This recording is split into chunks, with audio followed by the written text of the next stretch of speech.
বৃহস্পতিবার দুপুর 12টা নাগাদ দক্ষিণ জেলার সাবরুম মহকুমার 39 নং মনু বিধানসভা অন্তর্গত মনুবাজার থানার কনফারেন্স হলে মহকুমা শাসক এবং স্বরাষ্ট্র দপ্তরের যৌথ উদ্যোগে দুর্ঘটনা রোধে এক সভা অনুষ্ঠিত হয়। উক্ত সভায় উপস্থিত ছিলেন এডিএম শিবু জ্যোতি দত্ত, এসডিপিও দোলাল চন্দ্র দত্ত, মনুবাজার থানার ওসি বিষ্ণুপদ ভৌমিক সহ অন্যান্য আধিকারিকরা ও বিশিষ্ট সমাজসেবক বিপ্লব সেন, সমীর পাল সহ মনু বিধানসভা এলাকার বিশিষ্ট ব্যক্তিবর্গরা।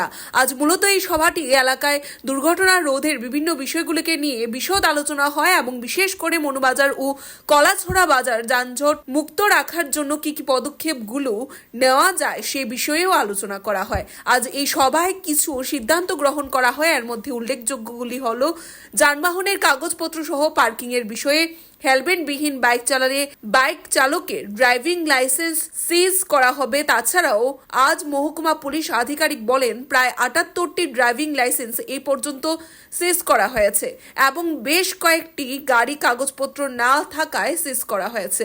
প্রতিদিনই মনুবাজার থানা এলাকায় পুলিশ চেকিং জারি থাকবে এবং জ্ঞাতসারে কোনো ধরনের অবৈধ কাজ হতে দেওয়া যাবে না এবং ওসি উপস্থিত সকলের কাছে আবেদন করেন পুলিশকে একটু সাহায্যের হাত বাড়িয়ে দেওয়ার জন্য, তবেই সুস্থ ও সুন্দর সমাজ গড়ে উঠবে।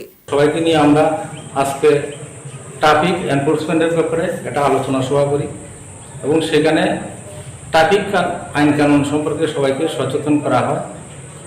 পাশাপাশি মনুবাজার এবং কলাছড়া বাজারে পাকা রাস্তার মধ্যে এবং রোড সাইডে যে সমস্ত বাইক গাড়ি রাখা হয় সেগুলির উপর আমরা আলোচনা করি এবং কিছু দোকান রাস্তার পাশে পর্যন্ত সরকারি জায়গাতে এসে পড়েছে সেগুলোর উপর আমরা আলোচনা করি।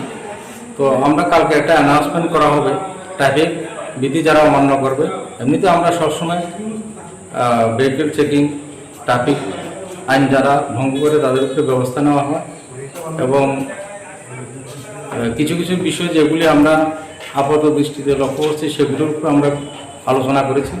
সেটার উপর আরও কঠোরভাবে ব্যবস্থা নেওয়া হবে যেমন ড্রাইভিং লাইসেন্স সিজ করা হয়, যারা হেলমেটবিহীনভাবে বাইক চালান, যারা নেশাগ্রস্ত অবস্থায় গাড়ি বা বাইক চালান, ওভারলোডিংভাবে গাড়ি বা বাইক চালান এবং এক্সেসিভ গতিতে দ্রুতগতি এবং নেগলিজেন্টলি যারা বাইক এবং গাড়ি চালান তাদের বিরুদ্ধেও আমরা ব্যবস্থা নেব এবং তাদের ড্রাইভিং লাইসেন্স বাজেয়াপ্ত করা হবে।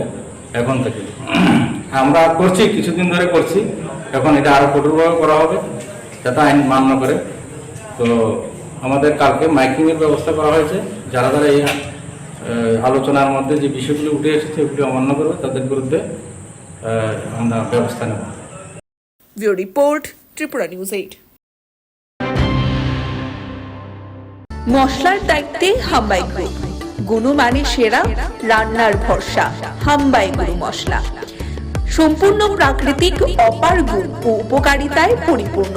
হাম্বাই গুরু মশলা। যদি কেমিক্যাল ফ্রি, কালার ফ্রি, প্রকৃত স্বাদের মশলা খেতে চান তবে আপনার রান্নাঘরে চাই হাম্বাই গুরু মশলা। রান্নায় শুধুমাত্র তোমাকেই চাই হাম্বাই গুরু মশলা।